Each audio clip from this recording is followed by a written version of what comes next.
ginnaaw bi ñu tegee projet ba pare am na lu ñu ci bootal lu bëri lu ci mel ne ginnaaw bi ñu tabaxee maison bi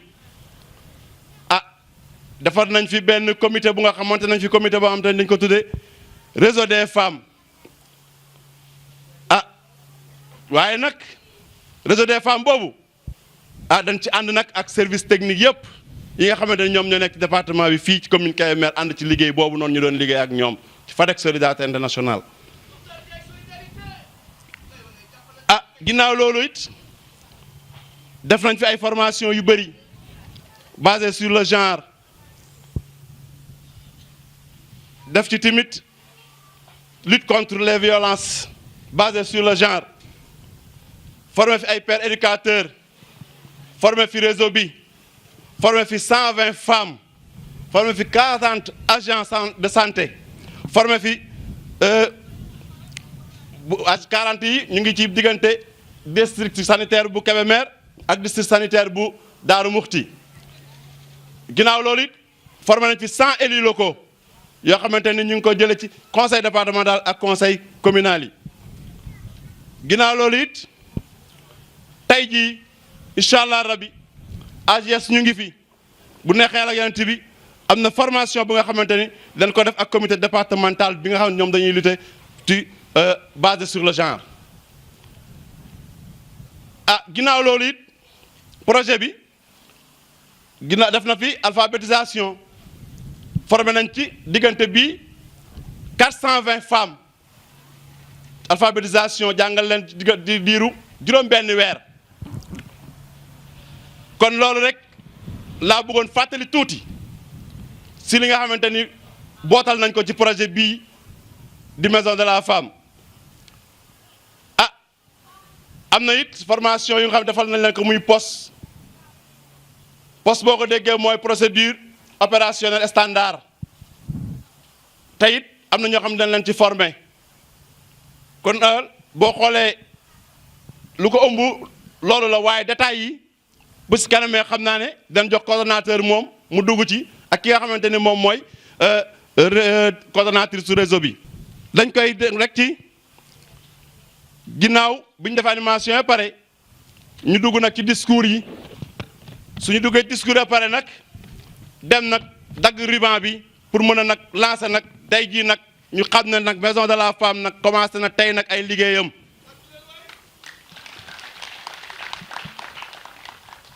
agenda tey bi nuñ koy déroulé tey mooy dinañ jox coordonnatrice su réseau des femmes madame Ndiaye Samuela Tine bu paree dina jox coordonnateur FADEC Nord solidarité internationale monsieur Makhtar Ndiaye su paree nag ñu jox soxna Mbaye mi nga xamante ni moom moo jiite délégation maire mu wax su paree ñu jox ki nga xamante ni moom tamit moom moo représenté président conseil départemental bu ñu paree nag ñu jox nag ki nga xamante ni nag moom li tax ma leen buy ñëw da ngeen di jox sargal ko ndax délégation préfectorale dafa diis ndax dafa mel ne rek ministère de l'intérieur moo ñëw dafa mel ne rek président de la République moo ñëw kon su ko defee après moom la ñuy jox nag mu tëj nag dem dagg ruban bi nag ñu continuer nag léegi li ñuy def. gratuite ak waa AGS donc les consultations juridiques waa AGS di ko def ànd ak madame Tunkara madame Tunkara nag moom moo jiite délégation AGS bi association juriste sénégalaise waaye. kon tey it seen doom ñëw na fekk si leen ci seen programme dafa mel ne rek moom sax yëf yi tey kon nag fi président FADEC Nord timit mu ngi fi. nuyu ku nekk ci turam ak santam di ci jiital ci nuyoo bi monsieur le préfet du département et sa délégation di nuyu monsieur le coordinateur de FADEC monsieur Makhtar Ndiaye. ak ñëpp ñi nga xamante ne ñoo topp ci moom mooy coordinateur FADEC Nord Papis Fall ak Mor Matignan di nuyu Baye Bara Cissé le PCA de MEC FADEC Ndiambour di nuyu madame le maire celle qui représente le maire et sa délégation di nuyu waa AGS ak seen délégation di leen encourager xam naa du ma mën a dugg ci détail bi ndax naaj bi dafa tàng li ñu mën mooy remercier waa AJS parce que c'était pas évident ñuy ñëw ba Kébémer di ñu jàngal di ñu teg ci yoon di ñu yee ci lu bari vraiment félicitations et mention spéciale au AJS. Gannaaw bi ma nuyoo ba pare gis naa fi ay doyen yu bari ñoom Mbeng vraiment mënuma lim bu ma limee damay jum waaye xam leen ni ñëpp nuyu naa ñëpp di nuyu waa réseau bi réseau des femmes seen délégation bu rëy bi di wone seen Pastef ak seen pas-pas ndax gis nañ ni femmes yi bañ leen waxee affaire u réseau des femmes expliquer leen nan lay demee ñoom ñëpp a takku ba dëgër laxasaayu xam ne lii seen njëriñ la kenn desul ginnaaw ku nekk di indi sa contribution ku nekk di reyante ba yëf yi mën taxaw te loolu li ko waral mooy partenariat bi ñu am ak FADEC Nord Solidarité ak seen partenaire espagnol muy Solidarité Internationale ñoom ñu nekk Pays Basque jàpp nañ ci bu baax vraiment ku jóge ba bitim réew ñëw gis ni que lii soxla bi jigéen yi am nañ ko ñu fas yéene jàppale leen ci ñooñu tamit dañ leen di remercier Madame Ndiaye comme yaa leen fi toogal xamal leen ni on les remercie du fond du cœur ci suñu biir xol la jógee remerciement bu fort la parce que lii soxla la boo xamante ne bépp jigéen soxla na ko FADEC jàppale nañu ci ay formation yu bari jàngal nañ jigéen yi mën naa ne sax fital nañ jigéen yi ndax bu ñu amee fit taxaw tey jii ci kanamu góor yi di wax FADEC Nord jàpp na ci bu ñu amee sañ-sañ taxaw fii di wax ci kanamu góor yi ñu am chance ñu njëkk ñoo jox parole pour ñu exposer FADEC Nord la moo ñu jàngal moo ñu teg ci yoon moo ñu fital FADEC Nord amuñu lu ñu leen di fay jigéenu FADEC yaa ngi nii tamit ñoom it nelawatuñu guddi nelawatuñu bëccëg lépp pour autonomisation des femmes loolu moo waral journée tey bi journée pour l'autonomisation des femmes les femmes dañoo war a autonome góor yi may leen tuuti ci seen jot jigéen yi mën a jog jigéen yi mën a liggéey jigéen yi mën a jàppale seen doom yi ndax bénéfice bu ñu am ci seen liggéey ci famille bi lay dalaat mooy impact bi nga xamante ne liggéeyu jigéen yi dina ko am ci njaboot gi muy ci wàllu éducation ci wàllu santé ak ci wàllu bépp maanaam ci yar xale yi sa ci biir kër gi ndax jigéen bu xelam féexul du mën a nekk di yar ay doom di leen tette di leen teg ci yoon ba des encadré leen ci wàllu njàng mi loolu tax na ba alphabétisation bi FADEC Nord mu ngi ciy dugal loxoom bu baax pour que jigéen ñi parce que mën ngaa jóge ci alphabétisation di lire lépp luñ la jox ci olof ci français lépp di nga ko mën a lire parce que araf yëpp benn la maanaam les voyelles yëpp benn la loolu tamit jigéen yi ñu ngi ci tànk yooyu gis ngeen tamit jigéen yaa ngi fii di exposer seen savoir faire loolu yëpp tamit ci pas-pasu FADEC Solidarité FADEC a ngi gas ay forage di ko équiper ak équipement solaire pour jigéen ñi bu ñu paree liggéeyu kër yi daw ci roose bi loolu yëpp FADEC a ngi koy def te loolu yëpp ci autonomisation bi la bokk FADEC a ngi jàngal jigéen ñi transformation des produits locaux loolu yëpp FADEC dugal na ci loxoom bu ñu naree lim lépp li fi FADEC def duñ fi jóge loolu mooy wane ni que FADEC dugal na loxoom ci autonomisation de la femme te loolu ñun ñii dañ ko war a wax ci kaw ñëpp xam ko ci wàllu AJS xam nga am sa àq ak sa yelleef dafa baax parce que di tëñaxi rek di dem bu yàggee da ngay tooñ te doo xam ne yaa tooñ AJS ñëw fii FADEC ubbi boutique de droit pour koo xamante ne dem nga ba sonn ba xamatoo fooy teg sa bopp wala sa tànk nga ñëw ci boutique de droit bi ñu teg la ci yoon nga bañ a tooñ autonomisation am na waaye yoon tamit am na diine tamit am na loolu yëpp AJS dina ko boole jàppale ci jigéen yi ñu nekk jaar ci yoon parce que yoon la ñu wax bëgguñu ko tooñ bëgguñu bu ëllëgee ñu naan maison des droits mu ngi tas kër yi maison des droits mu ngi yàq xale yi maison des droits mu ngi jaxase kër yi dañoo bëgg maison des droits nekk un complément ñëw yokk li nga xamante ne jigéen yaa ngi koy def ci biir kër yi won leen lan mooy seen àq seen yelleef ak seen droit bu ko defee di nga xam fooy teg sa tànk te doo tooñ kenn maa ngi yemagum foofu balaa muy gën a gudd di leen remercier di leen ñaanal jàmm di ñaan ngelaw gi dagg ndax feet bi war naa mën a neex yàlla bën na ko yàlla def amiin. asalaamaaleykum maa ngi nuyu kenn ku ñu nekk ci turam ak santam di am mbégte bu baax di ñëw fii ci Kébémer xam ni fii laa juddoo fii laa yaroo am na ñu ma fi xàmme ñi gën a nekk xale xëy na xàmmewuñu may beral nuyoo monsieur le préfet du département de Kébémer di nuyu monsieur le maire de Kébémer di nuyu monsieur le coordonnateur du projet FADEC Nord Solidarité Internationale monsieur Makhtar Ndiaye et ses collaborateurs di nuyu kilifa diina yi fi nekk yépp di nuyu kilifa aada yi fi nekk yépp di nuyu jigéen ñi ma fi fowandool yépp di nuyu la secrétaire générale de l'association des juristes sénégalaises Awa Tunkara ak délégation bi mu àndal yépp di nuyu bàjjanu gox yi di nuyu kilifa diina yi di nuyu ndeyu daara yi di nuyu ñëpp soo limee da ngay juum ñoo ngi am mbégte encore une fois teew fii ci Kébémer dans le cadre de notre partenariat avec FADEC Nord Solidarité Internationale. Je pense que ñi fi yëkkati kàddu wax nañ ko tey du suñu bis bu njëkk ñu ñëw fii ci Kébémer defe naa ni formé nañ fi ay femmes ay parajuristes yu nga xam ni si ay relais lañu ba ci gox bi yëpp ñoo ngi ko commencé woon Daaru Musti dem Ndand dem Sagata dem Ngumba ñëw fii ci Kébémer jàngal nit ñi ba ñu xam seen àq ak ay yelleef ci wàllu doomu aadama tey nag ñu def un pas tey ñoo ngi fii ci maison de la femme loolu muy mbégte jigéen ñëpp mais aussi di mbégte góor ñëpp parce que boo nee maison de la femme c'est la famille c'est monsieur et madame donc c'est la famille en général bu jigéen amee jàmm góor jàmm donc bu ñu dalalee jigéen ñi ci benn kër gàcce ngalaama FADEC Nord ñoo ngi leen di féliciter ci initiative yi ngeen am ci département bi di leen ñaanal yàlla fi ngeen ko bëgg a jëme yëpp yàlla eggal ko fa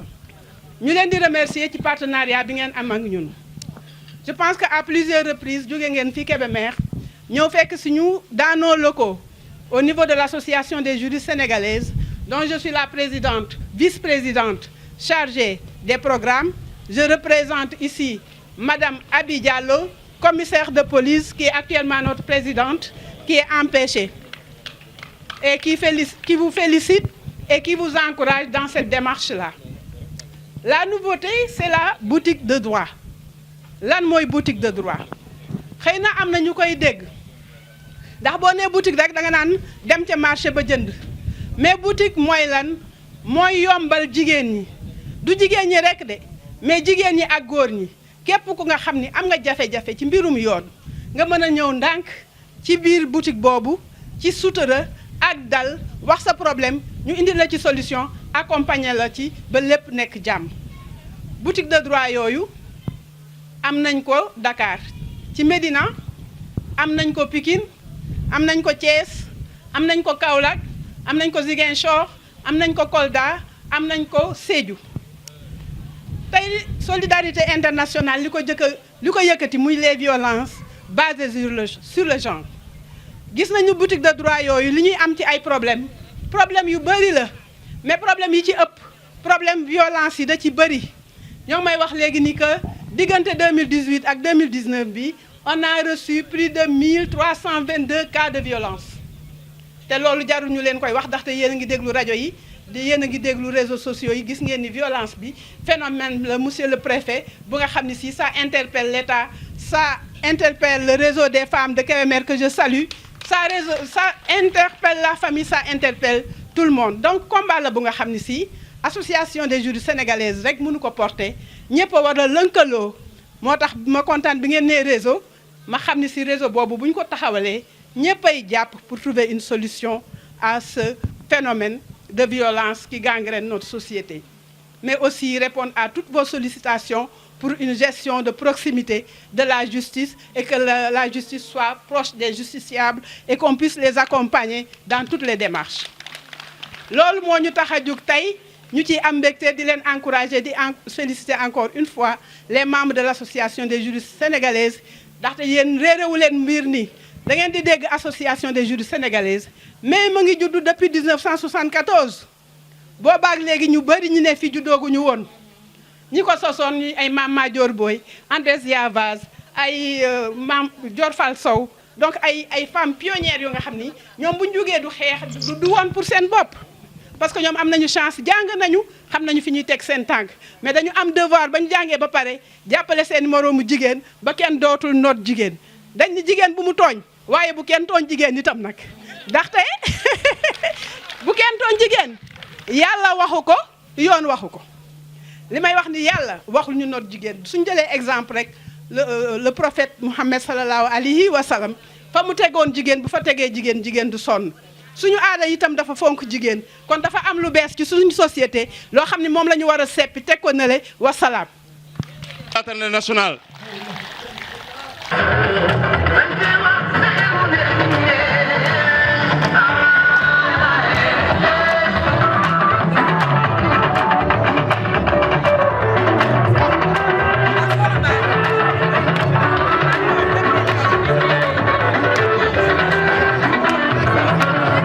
yi nga xam ne defar nañ leen équiper leen jox leen ay ambulance yu bees pour lu ñuy fonctionner ba tey du ma ci jóg waaye loolu du bilan bi tey bu ñu dee wax aslëf ci bilan bi mooy ci fukki at yi nga xam ne damay wax ne dañoo ferankalaayu fii ci dendub département Kébémer di liggéey ak ñoom ci yëpp fànn nag pour gàttal ci liggéey bi dama ñu ngi liggéey ci développement local ndax mbay ca yow tànk wa te itam danoo xam ne donte le du ñuy économiste waaye danoo xam ne développement moom ci suuf rek la mën a jóge naka garab kenn du ko jëmbat ci kaw mu jëm suuf day sax ci suuf màgg ndànk màgg tóor meññ am ay doom mu am njëriñ kon ñun lañ doon jëmbat am na ci lu sax fa nu jóge woon itam am na fu nu àgg neewaguma nag àgg nanu ndax wax dëgg yàlla du nu wax ne dañu yàgg ndax ku bëgg a dindi li fi nekk ci néew doole ci ñàkk ak i tawat moom waxuma la sa dund waaye da nga dee bàyyi fi mébét wala ku yàlla loolu mooy normal parce que tant qu'il y a pas de projet nit ki dund amatul sens nit ki il faut mu am lu muy jëm di ko jam di ca échouer mbaa mu ciy réussir kon ñun bi ñuy commencé fii en 2008 te la ko waral nag mooy FADEC ndax man dama daan liggéey rek noonu ak tey ak district sanitaire ak commune ak conseil départemental wala conseil régional boobu moo amoon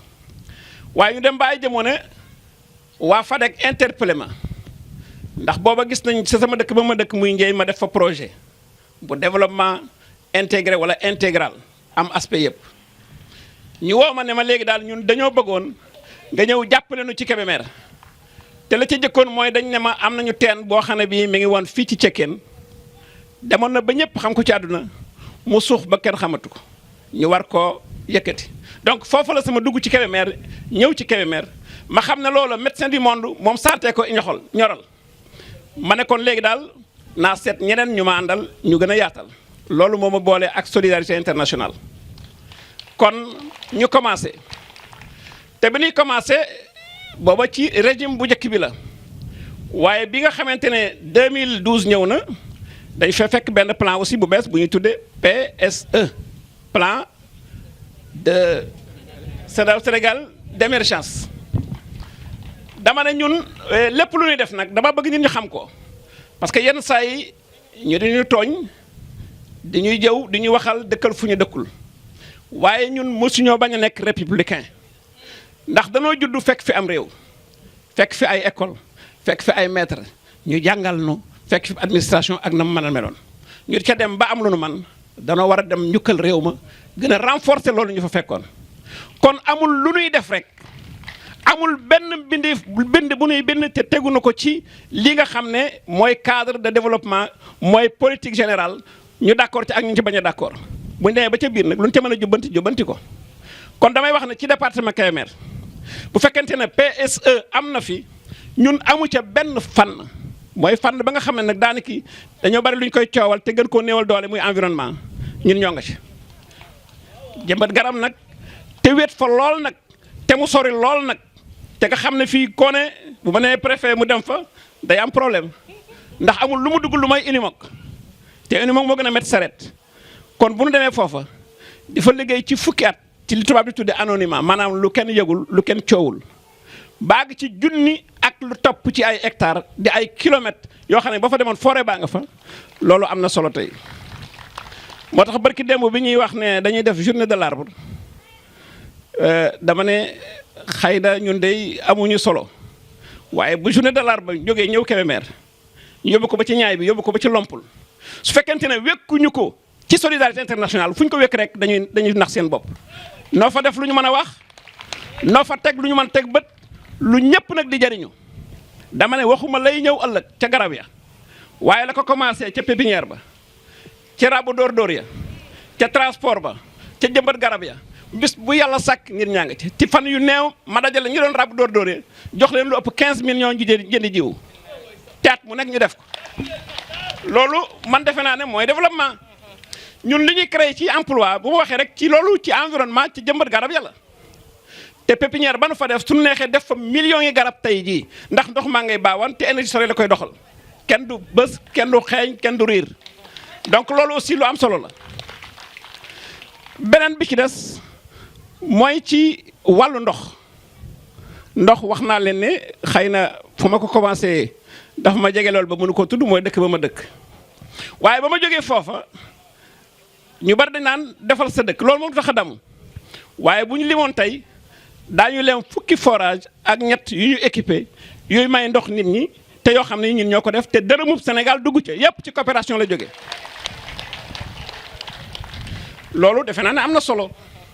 donte lee ñun ko seqal ci collectivité locale wala ci ñeneen valoriser wuñ ko ñun loolu amuluñ solo ndax yàlla dogal na nag ñun dawuñu grade dawuñu distinction dawuñu décoration xam lu ñu daw ma jàkkaarloog sama nawle ba dëkk ca Mbawar wala mu dëkk ca Colom mu ne ma ah yow kat li nga ñu defaloon ñoo ngi ciy jariñu suñuy mbokk ngi ci jariñu loolu defe naa ne moo ëpp médaille d'or réalisation yu concrète kon loolu damay wax ne lenn la encore ci eau assainissement waaye yemuñu foofu dañ ne sécurité alimentaire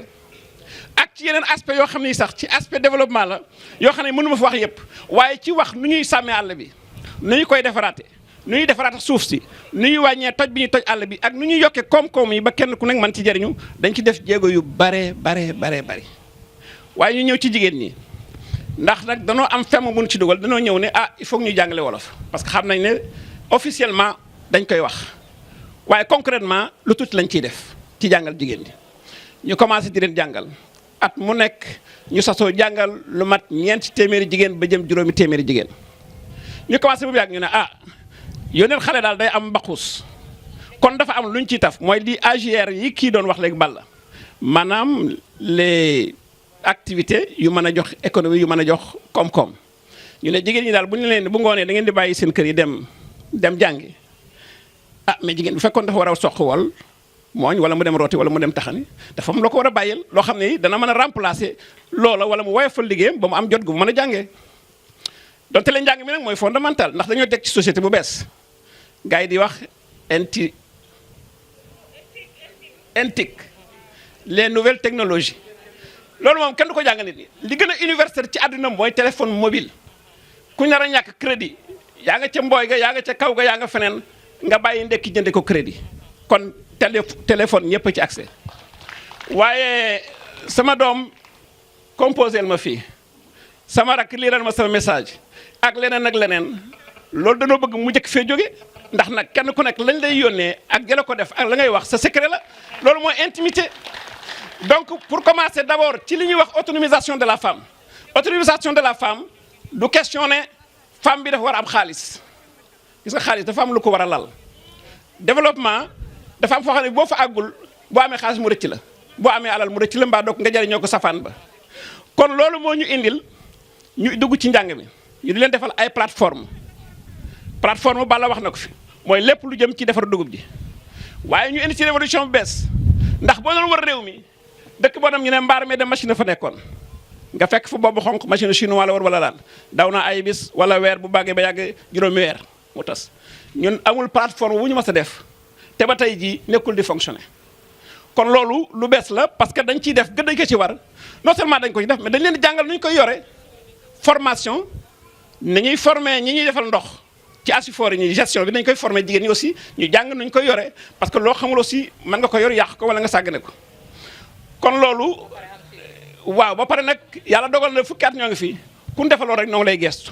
foo jàqe gis nu foo jaaxlee nu jàppale la kon loolu ci la nu nekk danaa taw yu bari nag pour agsi fii ndax naaj wi tàng na ñu agsi fii nag li indi du ñu indi ci kër gi ndax dañuy liggéey ba mu yàgg ñanuy liggéeyal nanu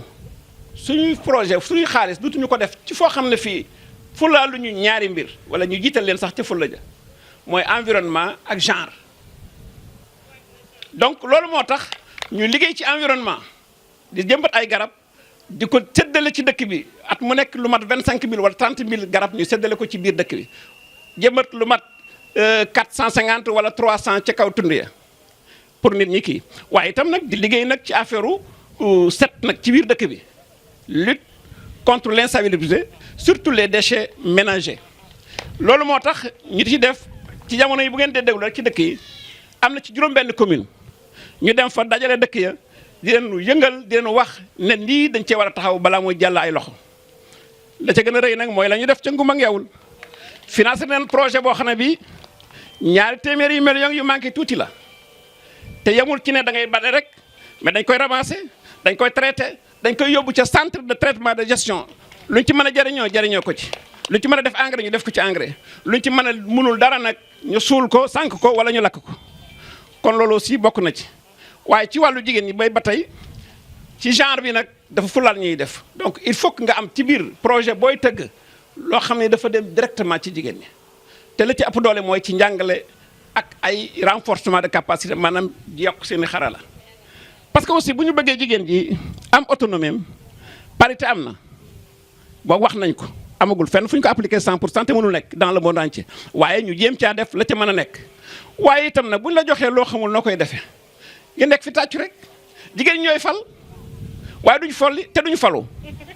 donc loolu aussi dañoo bëgg jigéen ñi passé ko bu ngeen doon wut ci département Kébémer bi jigéen ju fi nekk maire plein man da xamaguma ko te ku fi falu yéen a ko fal ñun ci loolu la ñuy xeex moo tax ñuy def formation ci leadership féminin def nañ ko fi benn bis keroog bu ñu génnee jigéen ñëpp maasoo ko aram jaw gaa nga fa woon dañoo tëb ne xaw ma nag amaguñ ne fiti wala mu déet waaye wax nañ leen li ñu war a nekk ci seen conseil municipal donc loolu dañu koy def beneen bi ñu def li gars yi tuddee contrôle citoyen xam nga ànd ak nit aussi du tee nga di ko artu di ko naan wàññil jekkalal su bañee nag nga jóg dajeeg moom loolu nag la sunu politique nangoogul bu ma bokkee yow parti soo defee naka sa dudul noonu ñoom dañu ne amuñu droit wax ne la defoo dudul noonu gis nga ku bëgg nit ni la l'islam waxee bu tooñee nga xamal ko ne ko dafa tooñ buñ ko tooñee nag moom xeexle ko kon loolu aussi dañ koy jàngal jigéen ñi ci seen biir affaire ñuy dem di dem moom yàgg ñu gis dañu ne daal ci li ñu war rajo yi wax ak nit ñi teg seen bët bari na méttatal yu ñu leen di méttatal te amuñu fuñ ko jooyoo ñu dégg ñu ne am na benn association ay jigéen yuy jàng am xam-xam di liggéey waaye ñu ne li nu am ci xam-xam comme ni ma ko waxee woon ca départ ba dañ ciy sedd sunu askan muy AJS man xamoon naa ña ko jëkkoon a formé parce que boobu maa ngi ministère de la culture dina daan liggéey ak ñoom waaye ba ñu agsee fii sama xel na ñun kat kon ci droit de la femme war nañ ci yëngatu waaye ñun du ñu ay juristes ay techniciens lañu ma ne kon nañ ko wër ñu dem seet si AJS topp naa leen ñaari at soog a mën a jot ci ñoom sama jot ci ñoom dëgg-dëgg nag mën naa wax ne mi ngi yombe ci soxna Khady Kébé ndax dañoo dëkk di mbokk ma bokkoon ak magam classe ak lépp dëkk ak ay rakam kon ba ma ko xamee nag ma ne ko yow daal léegi li ñu bëggoon a kii danaa ko jaar ci yow yàlla dogal mu yombalal na ko ñuy dox nag tey ba agsi fii parce que dem naa visiter Médina dem naa visiter Pikine avant may xalaat sax projet bi waaye kon damay saluer présence waa AJS fii dina wax ne leen nag partenariat la dina wax ne nangul nañ leen ne boutique de droit seen label la yéen a ko moom yéen a moom droit d'auteur bi te bu soobee yàlla dañu koy teg seen loxo su ngeen nangoo lu ngeen ci def ñu jàppale leen ci ngeen di ko gérer ni mu war parce que ñun suñu vocation ñun ONG du gérer du yor leneen dañuy liggéey ba mu baax wala ñu fekk kuy liggéey ñu jàppale ko ba mu baax ñu dem bàyyi ko fi seet keneen ku lot kon loolu moo indi maison de la femme ci biir nag defe naa ne daani kii bala sax présenté na leen ko ci coût bi aussi amul solo waaye lu gargat ñàkk nañ 57 millions ci diggante matériel bi ak équipement bi ci li nga xam ne nag ca ba ñuy bind projet bi moom lañ diggoo woon danoo institutionnalisé woon loolu li ma leen wax ne ñu sommes républicains dañu ne lii envergure départemental maanaam gét ne ko nag ak lu mën a am Kébémer mooy chef lieu département bi loolu yàlla dogal kon bu ñu def lu ñëpp bokk ci département fii lañ ko màkkaanale ñu wax leen lan leen ci sédd mooy bu jamono waxuñu leen ngeen jox ñu dara jox leen benn pàkk bu ñu ko def loolu yàlla dogal na amul waaye nag am loola fa wax ku jaan ñàkk boo jëndee am kon yàlla may nañu fii nag suñu ko wone te neex na agsi route nationale baa ngi nii soo jógee Ndakaaru ñëw soo jógee Ndar ñëw soo jógee Cepp ñëw soo jógee feneen ñëw kon loolu mooy fii nga xam ne muy ñeenti terrain yu ñu boole jënd ko ci fukki millions tabax fi kër gi kon FADEC ak solidarité ñoo def loolu seen wàll seen contribution kon tey defe naa ne ndaje mi ci fukkaat yi bu nu sëggee du metti ndax nag wax dëgg yàlla li nu fi def bu ne weng it wu ne weng te wér te nit ñi mën ko apprécier la kon daal defe naa ne dootuma sori ginnaaw loolu nag damay daal di gërëm rek jigéen ñi te li ma fàttee wax mooy réseau des femmes xam nga nag ñun aussi dama ne woon suñu vocation nekkul gérer suñu vocation nekkul ne jigéen ñi dañuy takk ay sër mel ne ay ñi ci des di leen défendre déedéet dañoo wane jigéen ñi takku leen ci biir département bi yëpp ngeen defar benn comité bu ñuy tuddee comité d'activiste di defar ko ci lu mat daaniki at wala ñaari at ñu di ko topp ba mu taxaw moom la madame Ndiaye mais doon wax sànq jiite ñu ne leen nag léegi lépp lu jóg ci àq ak yelleefu jigéen yéen a ko féetewoo ñun ñoo ngi seen ginnaaw gis ngeen li ñuy def marche bi defoon temps yi ci ginnaaw ci affaire violence loolu lu am solo la c'était la première fois waaye dafay wane ne li ma leen ko waxee dama ne leen fexe leen ba moom seen bopp maanaam doom bu juddu bañ a def doomu njóobeen yi sàggan dem ba def examen duñu am kayitu juddu doom bu juddu da ngeen fexe ba am seen i kayit am seen lépp di nu présenter ay programme ñu di leen wutal ñu leen financer ngeen di financer di doxal seen bopp loolu la ñuy seq ak yéen li ci des nag lu nu mën ci jàppale leen ak programme bu nuy def rek bu nuy bindati rek daan leen ci sedd kon monsieur le préfet représentant tu AGS ak ñeneen ñi fi def ñëpp maa ngi leen di gërëm di leen jégglu nag ci guddal wax ji waaye day loo xam ne lii war kon naa mën a gudd ndax wax dëgg yàlla li ñu def bu fi nekkoon di ko wax dana bari lool te su boobaa daf mel ne dañuy damu te loolu defe naa ne lu ñëpp mën a seede daanaka jërul damu parce que boo naan curru da nga xam ne kenn xoolu la waaye bu la ñëpp xoolee jëru ngaa curru donc foofu lan toll yi ngi leen di gërëm di leen sant et di jéggulu wasalaam. Le coordonnateur FADEC Ndiambour Solidarité, FADEC Nord Solidarité, autant pour moi, monsieur, madame la représentante, la coordonnatrice du réseau et l'ensemble des femmes, monsieur les notables, chefs coutumiers et religieux, ñu ngi leen di nuyu au nom du maire monsieur Mamadou Lamine Thiam empêché mu ni kontaan na lool tey jii ma ànd ak délégation bi ñu àndal ñëw fekk ci fii inauguration maison de la femme muy këru jigéen ñi mu kontaan ci lool ñëw yabal ñu ñëw féliciter le coordonnateur monsieur Makhtar Ndiaye di ko féliciter di ko encourager di ko wax ni li muy def ci dëkk bi yëpp gis na ko ni muy accompagner femmes yi ci AGR yi ni muy accompagner femmes yi ci renforcement de capacité yi yëpp gis na ko xam na ni atelier bu mu fi mus a def les élus locaux dañ ci am une part spéciale mi ngi accompagner collectivité locale bi bu baax a baax ñu ko ci remercier di ko ci encourager ñu ngi gërëm tamit les femmes activistes di leen encourager à travers elles tamit ñuy wax femmes yi ñu topp ci ginnaawam ndax xam na ni réseau bi c'est pas fermé ñu ngi féliciter di wax ni monsieur le maire nee na engagé wu na pour lépp loo nga xam ne si ci compétence am la nekk dina accompagner maison bi nga xam ne si lépp loo nga xam ne si ak yelleefu jigéen bokk na ci li nga tax a jóg lépp loo xam ne compétence am la dina ci ànd ak askan bi ba nga xam ne si fa mu bëgg ñu egg fa dina fa egg kon mi ngi leen di gërëm bu baax di leen ñaanal yàlla di wax tamit jigéen ñu approprier bijou bi parce que tamit kenn du la tabaxal lii équipé ko def ci ñoo nga xam ne si ñoo leen di gindi muy centre gindi ba pare duñ fiy ñëw kon yaakaar naa ni maison bii bu taxawee Kébémer dëgg la c'est pour tout le département de Kébémer mais ñun ñii la collectivité locale de Kébémer ñoo ci gën a bénéficier wu parce que fii lañ ko def kon jigéen ñëpp war nañ fii ñëw saytu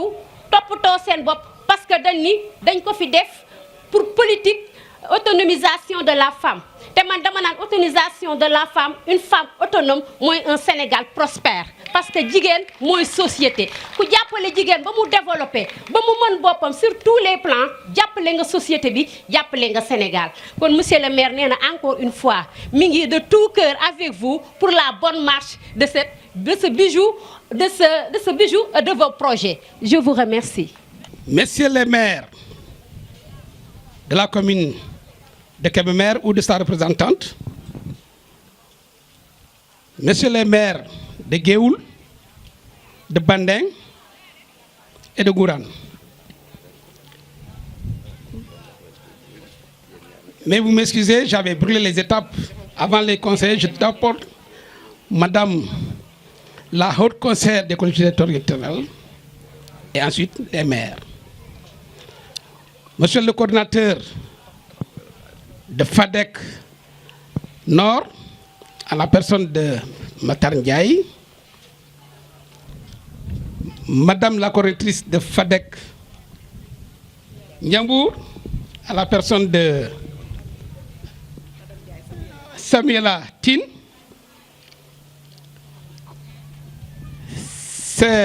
secrétaire AJS, Association des jeunes juristes, ici là présente. Chers invités, bonsoir, parce que nous sommes dans l'après-midi. Je suis très content d'être là aujourd'hui pour présider cette cérémonie de lancement de la Maison des Femmes. Je suis très content parce qu'avant tout, je suis un agent de développement. Et le président Macky Sall, son Excellence, a dit qu'il est pour l'administration de développement.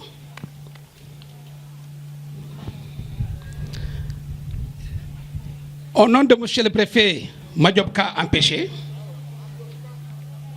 préfet du département de Kébémer, c'est avec un réel plaisir que je me trouve aujourd'hui parmi vous pour présider cette importante cérémonie de lancement des activités de la Maison de la Femme Kër Jigéen. Je voudrais ensuite remercier le consortium FADEC Nord, Solidarité Internationale, du travail qu'elle abat dans le département de Kébémer, dans le cadre du développement. C'est à saluer, c'est à magnifier, c'est à encourager, c'est à accompagner, mais c'est à féliciter. La manifestation d'aujourd'hui a un double sens.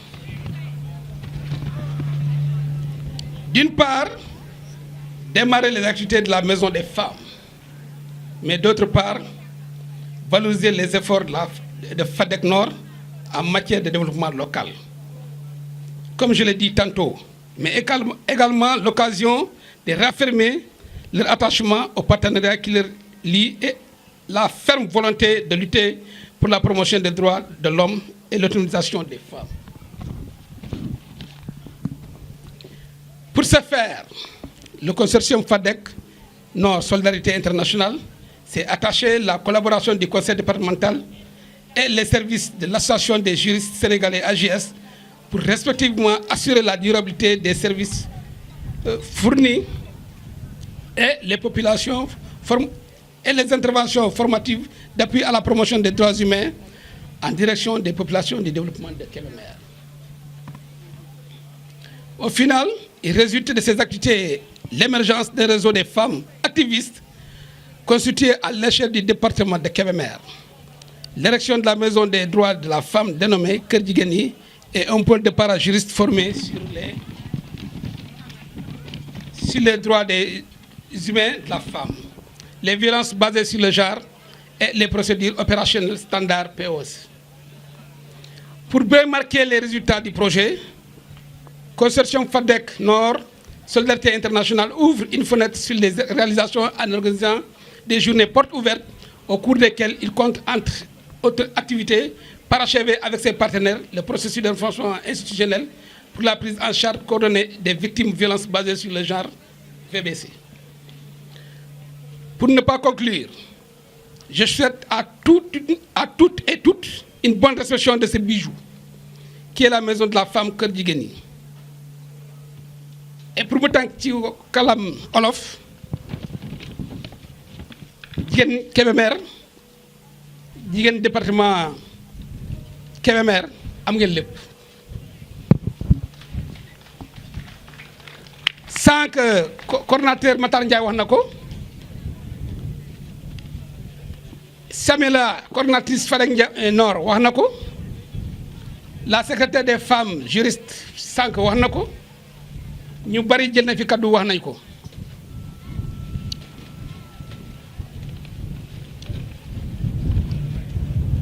La maison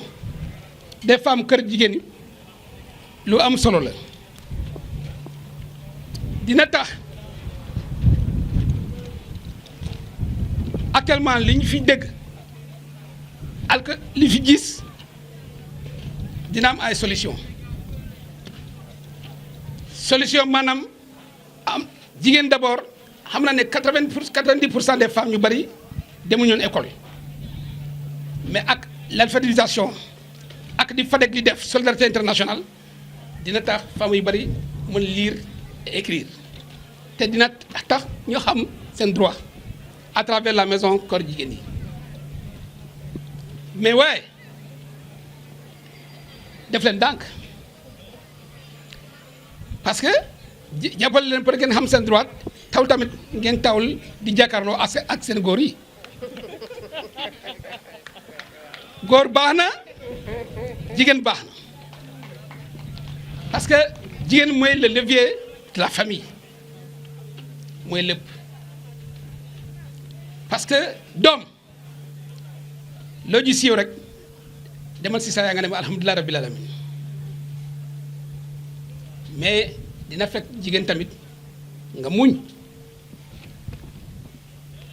C'est vrai que nous sommes au XXe siècle lépp war nañu xam seen droit muy góor mais comme jigéen ñi moo tax ñu tabaay seen bijou bi au moins bu leen amee jafe-jafe ngeen ñëw ñu orienté leen ñu dimbal leen fu ngeen war a jaar fu ngeen war a teg seen tànk mais terewul tamit ngeen def lu leen neex. Man je suis un supporter numéro 1 des femmes.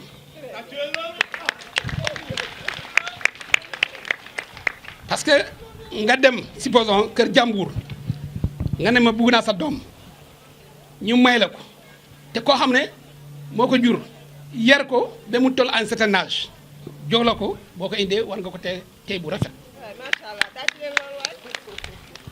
moo tax je dis que je suis le supporter numéro 1 des femmes. Mais aussi